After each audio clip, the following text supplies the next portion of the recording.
Welcome back to part 2 as we continue exploring our special 4-part series on men's mental health. In our last episode, we discussed the stigma surrounding men's mental health and shared a couple of practical tips for recognizing and addressing those issues. But today, we're going to focus on something that affects many men. And it doesn't matter whether you're in a position of a high pressure role or just an everyday father looking to lead their family. We're going to talk about recognizing and managing anxiety and depression. Now, anxiety and depression are two of the most common mental health issues that men can face today, and they have a profound impact on our lives if they're left unaddressed. And so many men experience these conditions, but we tend to struggle to identify the symptoms, or we're just too ashamed to seek help. And so in this episode, I'm going to break down the signs of anxiety and depression. We're going to explore how they manifest in men, and we're going to provide some practical strategies for managing these challenges. And so understanding anxiety and depression is going to be crucial for us in maintaining our mental well-being and ensuring we can thrive in both our personal and our professional lives. Now, before we get into all that, we know that being a man today has never been more challenging. And so the pain we feel is real. It's a pain of loneliness and it's a pain of unworthiness. It's all masked because of our anger and our resentment. And it's all because we are uncertain. We're afraid to take that next step. And so if you're tired and fed up with where you're at, then I'm going to ask you to start your hero's quest. It's where you can become more, accomplish more, and live more than ever before. Just go to membersawakenman.net and start your quest today. And with that, let's get on with today's episode. The average man today is sleepwalking through life, many never reaching their true potential, let alone ever crossing the finish line to living a purposeful life. Yet, the hunger still exists, albeit buried amidst his cluttered mind, misguided beliefs, and values that no longer serve him. It's time to align yourself for greatness. It's time to become a revolutionary man. Stay strong, my brother. Welcome, everyone, to the Revolutionary Man podcast. I'm the founder of the Awakened Man movement and your host, Alain Dumonceaux. I'm going to start today's conversation with asking you to think about your own mental health. Have you ever felt persistently worried or on edge without knowing why? And how do you usually handle those feelings? Second question I'd like you to consider is, have you ever experienced periods of intense sadness or loneliness, maybe helplessness or hopelessness? What strategies do you use to cope with these emotions? It's really important that we dive into this information here today as we recognize that managing our anxiety and depression is key to us living healthy and fulfilling lives. And so men can tend to put this kind of support. And it's because we think that we're supposed to be tough and self-reliant and able to manage our pain and take charge of situations. But the fact of the matter is that's not always the case. So this can make it really hard for us to acknowledge that we have any health issues, let alone mental health issues, and let alone that any of this affect not only our social and our emotional well-being. And just so you know, the stats today are saying that 1 in 5 men will experience anxiety at some stage in their life. And so anxiety is really a lot more than just having sweaty palms or butterflies in our stomach. And symptoms of anxiety really include ongoing feelings of worry and fear and thinking about impending doom, that project you need to get done and thinking that it's just not going to work out. And these can be really severe if they interfere with our ability to work, maintain our relationships, even get a good night's sleep. So how do we know exactly when anxiety is kicking in? And while I've given you a couple of ideas, here's some other things for you to consider. For many men, anxiety is going to manifest physically in our bodies. It'll be things like our pounding or a racing heart. As I mentioned earlier, excessive sweating, muscle tension, restlessness, or agitation. You can even become dizzy and have a bit of vertigo. There's also a bit of shortness of breath or choking sensations, insomnia, and panic attacks. Let's stop and think about that for a second. I know for me, when anxiety starts to creep up, for sure is shortness of the breath. It's almost the feeling of hyperventilating. And yes, sometimes It's maybe not the excessive sweating for me, but it'll be excessive saliva, and I'll feel like I'm choking and I can't get those words out. And so it's important that we recognize that this is starting to happen for us. What about emotionally? What signs can we consider that maybe anxiety is starting to creep up for us emotionally? Well, for men, it's much different than it is for women. And for us, when we start to worry too much about things that could go wrong, we get these feelings of dread.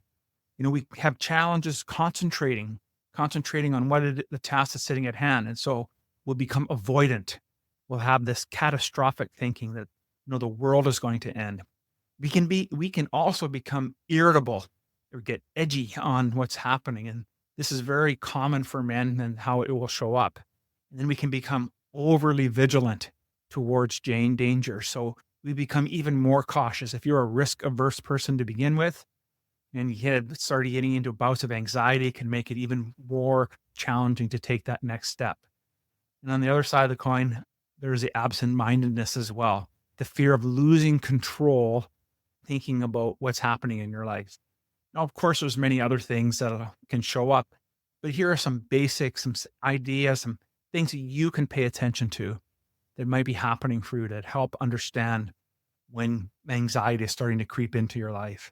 So it's important to recognize these signs and understand that anxiety is not just going to be a mental state, but it is going to have a tangible effect on how it shows up in our bodies.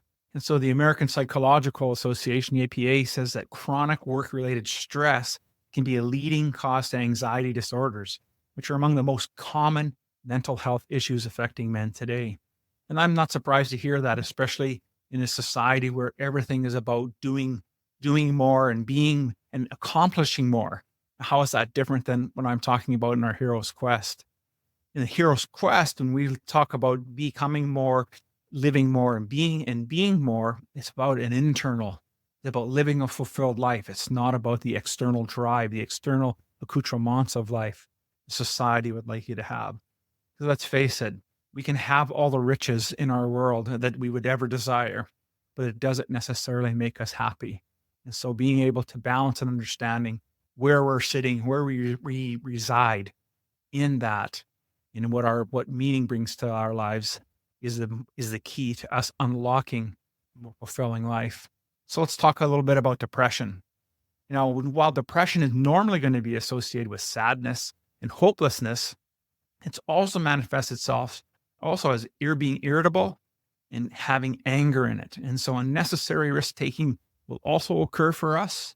And it's an increased alcohol and drug use in men. And one of the things that I recognize in doing research on men's work is that we tend to lean to do those. When depression comes in, we'll fall into some pretty dangerous and severe vices, whether that be drugs or alcohol or pornography or anything that takes our mind away, that distraction, not in a healthy way, can cause us to be in a position of depression. So we don't have to necessarily be sad all the time or have any feelings of hopelessness. They may be subtle, but how we are allowing ourselves to be distracted can be a huge indication that something else is going on for us. And so like anxiety, there's going to be some physical signs of depression in men, and it's going to show up in lots of different ways. And so one of the ways is a loss of energy. We become really lethargic or we get exhausted early. And this is a different type of exhaustion. It's not like if you decided to start working out, and one of the things that's been a challenge for me is maintaining a consistent regiment of physical health and physical fitness. Sure, I'm tired and exhausted after, but this is a type of exhaustion that we're talking about here, is that really draining feeling, that feeling of barely being able to get out of bed. It's a little bit different of type of feeling. We'll have changes in our appetite. Maybe we choose to not eat as much or we overindulge. Changes in our sleep patterns. So again, so this is where maybe some insomnia starts to show up, become very restless in our sleep. Another big thing for men would be a loss of sex life and our sex drive, especially if you're if you're having issues or encountering anything to do with erectile dysfunction. And for many men, this is something as we age can become quite challenging for us. We no longer have that ability to be able to be as intimate as we'd like to be. And so how we frame our lives around the bedroom can really have a negative impact in how we show up and cause some depression. And so there's lots of information and work on that. And maybe I'll need to do a podcast specifically on that aspect. And of course, watching and paying attention to how we're incorporating drugs and alcohol into our lives. And if you're the type of person that enjoys to have a drink now and then or on a weekend, and now it's becoming more of a daily occurrence and it's not just one, it's multiple, might be an indication there's things that you need to address and you just haven't done that just yet. And so emotionally, the signs are going to show up for depression is going to be somewhat similar to what we've seen with anxiety, just on a different scale. And so we're going to have this feeling of sad, or we're nervous. We'll also lose interest in things that we used to enjoy, things that brought us pleasure. And again, we talked about earlier about feeling irritable or angry. And when it gets to an extreme, it can even turn into violence. And so if it's showing up that way for us and we're becoming very, very physically violent, then we need to really take a moment to really address what's happening there. It can also be the other side of the coin. Maybe you're not that type of person where you're leaning towards more of the violent. You can become very withdrawn. And as someone like myself who is an introvert and I enjoy my alone time, being too alone, or the next piece is being isolated and isolating ourselves, can really be detrimental to our mental health and mental well-being. And so that's why it's important to recognize the nuances and the shifts that's happening for you. Not that it's something that you consistently do, but is it starting to be elevated and expanded to a much larger degree? There's also the feelings of being worthless or guilty and hopelessness, taking some unnecessary risks. So the two ends of the spectrums for guys. And so I really believe that depression starts to exacerbate those spectrums of how we are. If you're that type of gregarious person, maybe it's being more gregarious. It's being more of that risk taker. It's really expanding and showing out itself to the world. Whereas if you're more of an introvert like I am, maybe you're becoming more reclusive, taking less and less time. You don't want to spend time with people. And so really pay attention to how that's showing up for you, because it is an indication that you might be battling through something. And of course, ultimately, with depression, you'll be thinking about death and suicide. And there's lots of statistics out there. And the latest ones that I've recognized is that, men are 4 times more likely to commit suicide than women. And the reason for that is because we're going to take a much more dramatic stance on that, or a much more dramatic action towards it. And so when we do that, it can be very impactful for ourselves, obviously, but also the ones that we leave behind. And so depression can present itself in men very differently. And so we already talked about how it looks like with anger and aggression, risk taking, and it's really helping us to understand that these differences are really crucial in how we recognize what's happening for ourselves. And so you may see this behavior in other people, friends that you are close to, that, they're just slightly different than what they've been showing up before.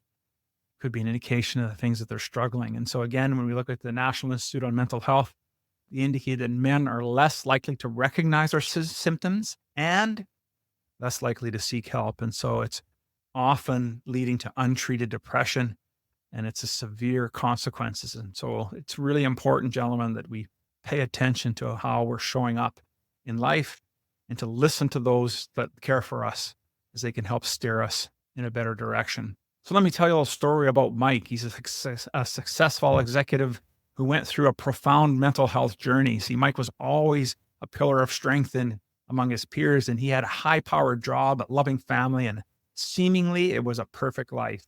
However, Mike was struggling. The constant demands of his job and the pressure to provide for his family left him feeling drained and anxious.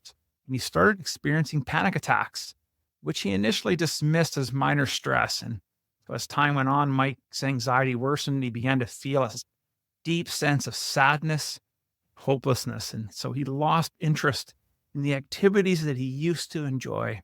and his performance and work, of course, began to suffer. So Mike isolated himself because he felt ashamed of his feelings and believing that, hey, if I admit that I'm struggling, that it would make him appear that he's weak. And so then one day after a particular intense attack, Mike realized he couldn't continue ignoring his mental health anymore. And so he decided to confide in his wife. And man, that's pretty powerful to do that. And who not only was incredibly supportive, but encouraged him to seek professional help. So Mike reached out and he found a therapist who helped him understand his anxiety and his depression, taught him a few coping strategies. The therapist also recommended that Mike join a men's group where his journey could be shared with others. So he give him a sense of community and understanding. And so as the Hindu proverb goes, help thy brother's boat across, and lo, thine own has reached the shore. And so through therapy and the men's group, Mike learned importance of self-care, about setting boundaries, and the power in brotherhood. And so over time, Mike's mental health improved significantly. He became more open about his journey and started to advocate for mental health and awareness, not only in his workplace, but with his brothers as well. And so his transparency inspired many of his colleagues to prioritize their mental health and to seek help whenever needed. So Mike's story is a powerful one and reminder that all of us, that it's okay for us that we're going to struggle in life, and it's okay if we need to ask for help, and that taking care of our own mental health doesn't make us less capable. It makes us stronger and much more resilient. That's what I appreciate about the story of Mike's story, is that really he took ownership and responsibility for where his life was at. And he needed the encouragement of his spouse to help him do that, as well as with a group of men. And so it's a key point in what helped Mike on his transformational journey. And so there's lots of things that we can do to look after our health and our well-being. So we're going to find an approach that really suits best for you. And so here are a few practical tips for managing anxiety and depression. One of the things that I've become more and more a fan of is deep breathing exercises. And matter of fact, today I was working with John Eldredge's app of Pause. It gives an opportunity and a reminder twice a day to take a breath, to slow down. And so practicing deep breathing can calm our nervous system. It's the one thing that I really personally enjoy. And even using John Eldredge's work, there's stuff like Wim Hof's breathing method is also a great opportunity to help you get centered. The point here is to do some form of deep breathing exercise. Mindfulness and meditation, these are great practices to help us stay present and will help us reduce our anxiety. Physical activity. Of course, the more active we can get, the more of this energy we can expend and we can move and shift in our bodies. And so regular exercise does boost our mood and it helps us reduce stress. And then there's this other exercise that I came across most recently that I really enjoyed and have started to also implement. And I'm going to call it the trips. It's another quick exercise. And I think that for most of us that we can do just about anywhere. So it starts with when we have this feelings of anxiety and it's starting to come up for us, just look around us and we can name 3 things that we see in our environment. And then name 3 sounds that we hear in our environment. And then finally, move 3 of your body parts. Could be wiggling your toes, your fingers, your ankles, and arm. See, whenever we feel our brain is just going a million miles an hour, this little mental trick will help center ourselves and bring us back into the present moment. Because you've ever noticed that when you're dealing with anxiety or depression, we'll stay with anxiety at this moment, is that we're always in a different time and space. It's either in the past or way off in the future. And neither of those we have much control over, but we do have control with what's happening right in front of us. And so what can we do about coping and some strategy of coping with depression? We're going to talk about creating a toolness wellness toolbox here. But before that, I just want to read this quote from Marcus Aurelius, who was a great Stoic Roman emperor. And here's what he says about nature and depression. Nature did not blend things so inextricably that you can't draw your own boundaries. Place your own well-being in your own hands. It's quite possible to be a good man without anyone realizing it. Remember that. And this too, you don't need much to live happily. And just because you've abandoned your hopes of becoming a great thinker or a scientist, don't give up on attaining freedom, achieving humility, serving others, and obeying God. I think what a great way for us to really center ourselves and understand what our definition of being a man is today. And so, what are other things that we can do to help us cope and manage our depression? Keeping a regular schedule can help us provide some sense of normalcy. And it also gives us an opportunity to truly keep the main thing, what is truly important in your life. And then connecting with others. I've talked already so far today about joining a men's group and participating in something around with other folks. It gives you an opportunity to really combat the isolation aspect that we tend to put ourselves into as men, and to get out there and be around men who have similar mindsets. And then seek professional help. I won't sit here and advocate and say that joining a men's group will be the be all and end all. I think there are moments and there are times when a combination thereof with therapy and men's work can help you move through the darkest points of your life. And so self-care is really important. And so we want to set some really realistic goals. And so being able to prioritize our self-care activities will bring us not only joy, but also relaxation. And so consider just reading a good book, listening to music, doing something that's spontaneous, and spending time in nature. These are all great ideas for us to combat those issues of dealing with anxiety or depression. And then I'd also like you to really review your goals and your mission. I want to ask yourself, are you focused on the result or the activity? Because when we focus on the result, it can cause us stress, and to elevate the past would be a helpful stage in our lives. And so we want to move through what is happening for us. If we consider that we're just focused on the results, then it's outside of our total scope of control. But if we stay in the present and focus on what we can do now, it's going to help us avoid this feeling of being overwhelmed, this feeling of not being good enough, this feeling of not being worthy enough. And so when we stay present, we have an opportunity to move ourselves forward. Now, I've indicated there's lots of different resources out there to help you on this journey, from therapy and support groups. There's online resources, and there's even our group mentoring program. Group program is the Band of Brothers. And so we're a group of ordinary guys working towards living extraordinary lives. So just go to members.theawakenedman.net, take the free questionnaire, and see if Bob, that's what we like to call it, Band of Brothers, is a good fit for you. It's an important first step that you can take in really understanding on where you're at in life and helping getting yourself get on track. And so as we wrap up today's episode, I want you to remember that recognizing and managing anxiety and depression is crucial for our mental well-being. It's a continuous process that requires attention and effort, but the benefits, I'm telling you, they're immeasurable. So I don't want you to hesitate and reach out for support. Whether you're going to ask a friend, talk to a friend, or seek professional help, or using tools like our Band of Brothers. It's your mental health that impacts every aspect of your life, from your work to your relationships. So remember, brothers, you're not alone.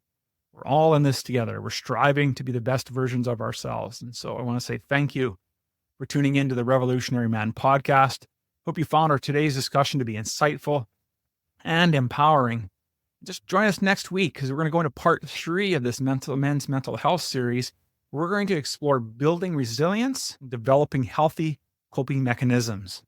Don't forget to hit subscribe, leave a review, and share this podcast so others might get the opportunity to benefit from what you're hearing today. Until next time, take care of yourself, my friends, and stay strong.